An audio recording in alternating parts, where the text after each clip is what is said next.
boys and girls. It's so great to see you over here at Mrs. Knapp's Reading Corner again. I hope that you had a great weekend and you're ready to start your Monday off right. Today, we are going to be looking at a new text.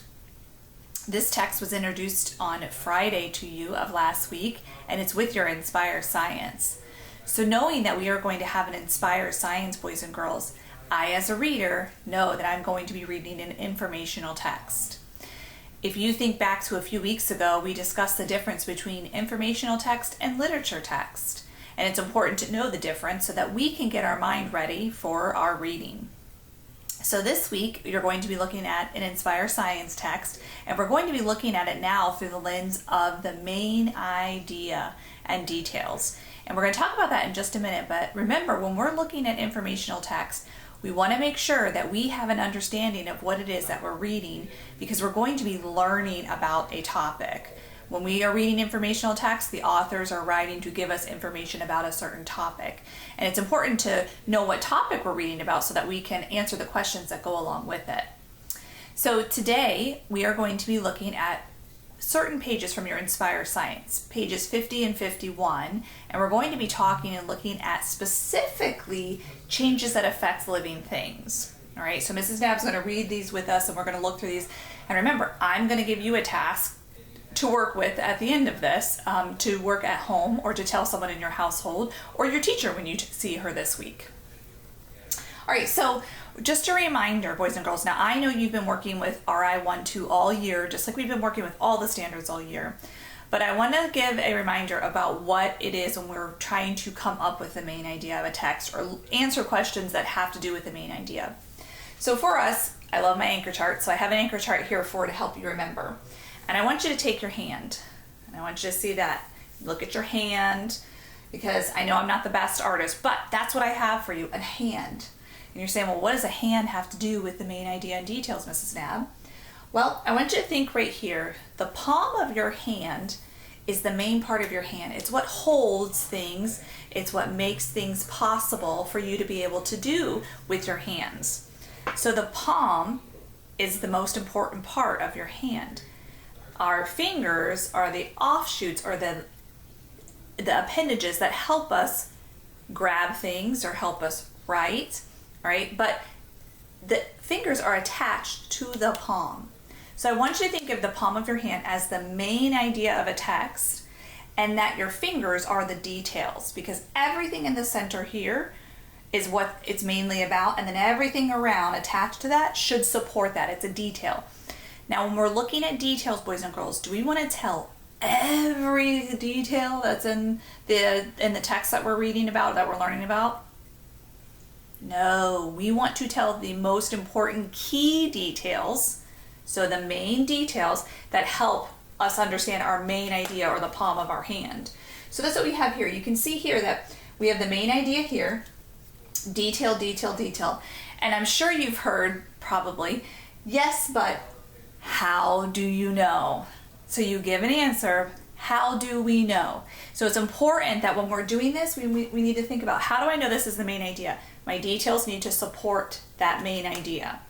All right, so I want you to think about that, and that palm of your hand when we're reading our text today, changes that affect living things.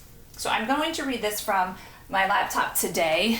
My iPad wasn't working very well, so we're going to go ahead and look at this laptop together, and I'll read it for you. So I just need you listening as I read this informational text about changes that affect living things.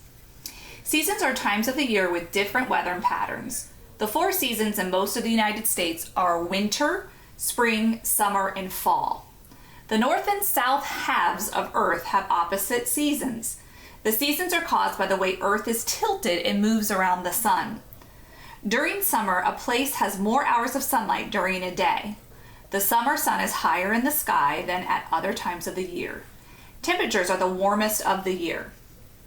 In fall, it is daylight for fewer hours and temperatures are cooler. In some areas, leaves change colors and fall from trees. The trees go into dormancy as their life functions slow down. Crops that grew all summer stop growing and are ready for harvest. Then the seasons changes again. Winter is the coldest season. The sun's path is lower in the sky. Precipitation may fall as snow in some areas. Precipitation, boys and girls, is like rain, snow, sleet. We don't have snow here in Florida, but precipitation is a type of water or a type of liquid. Winter is too cold for some animals. Many birds migrate or move to warmer places. I want to reread that sentence, boys and girls, because that's the author is telling you what migrate means. Many birds migrate or move. So what does migrate mean? It means move to warmer places. Foxes or rabbits may stay home in holes under the ground. Some animals hibernate by slowing their bodies down to get through the winter months. In spring, the sun's path begins to rise higher. Temperatures warm, trees begin to grow leaves, there are more hours of daylight. Animals that were away during winter begin to return. Many animals have young during spring.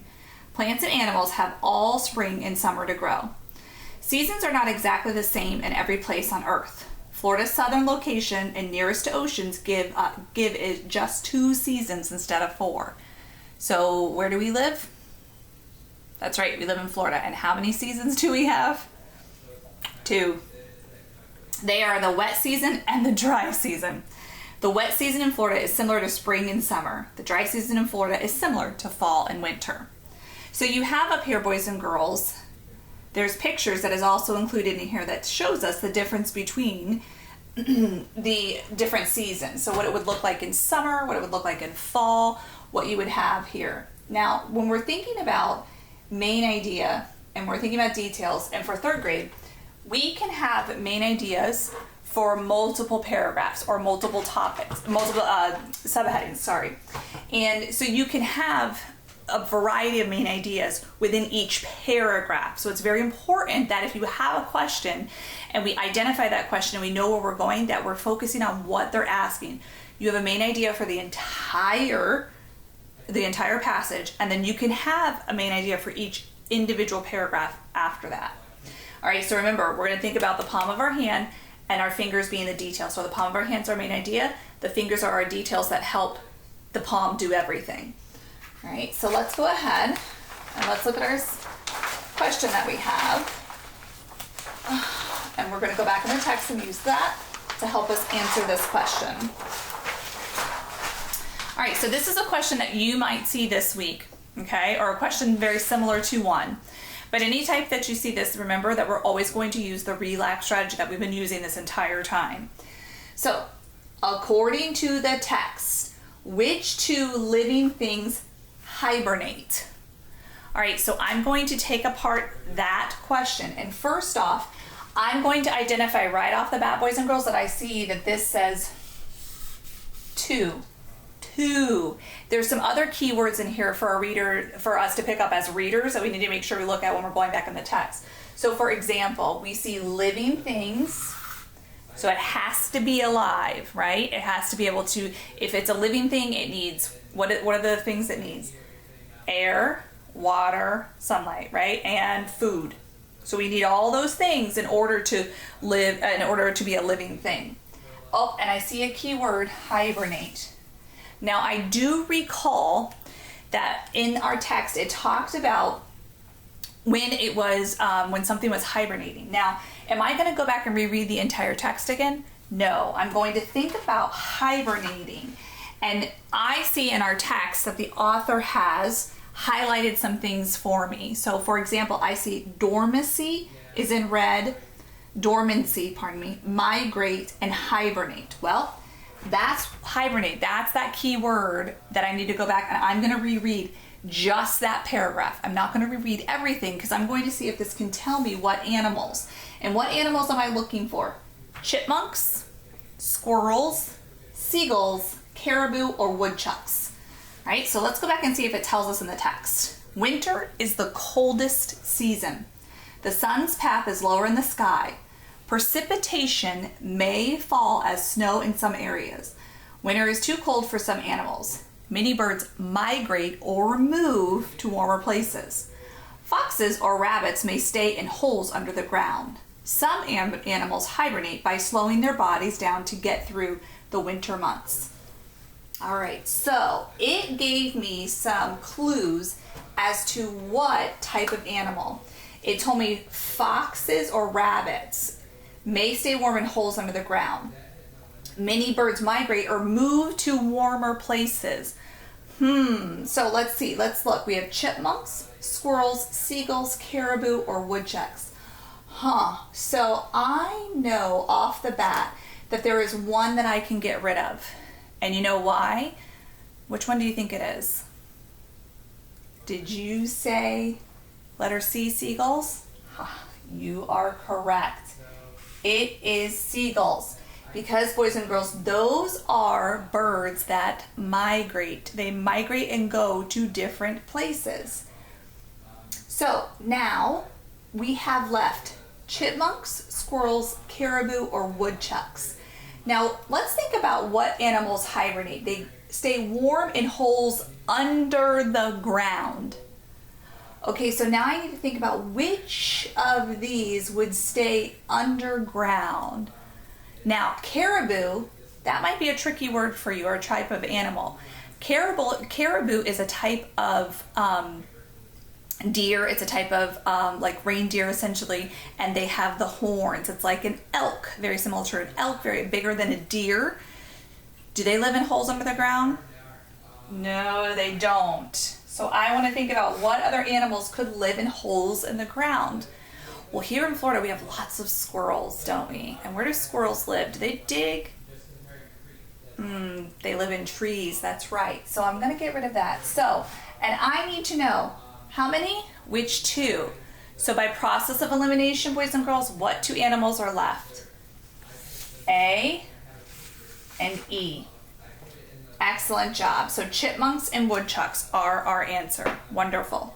So, boys and girls, your task for today is I want you to think about the main idea and a detail about in spring. So in spring, the sun's path begins to rise higher. Temperatures warm, trees begin to grow leaves, there are more hours of daylight, animals that were away during winter begin to return. Many animals have young during spring. Plants and animals have all spring and summer to grow. So think about what the main idea is for spring and a detail that supports that, and tell that to someone in your house or to your teacher when you see her. Boys and girls, thanks again so much for joining me again today here over here at Mrs. Knapp's Reading Corner. I look forward to seeing you again soon. Have a great rest of your day. Bye-bye.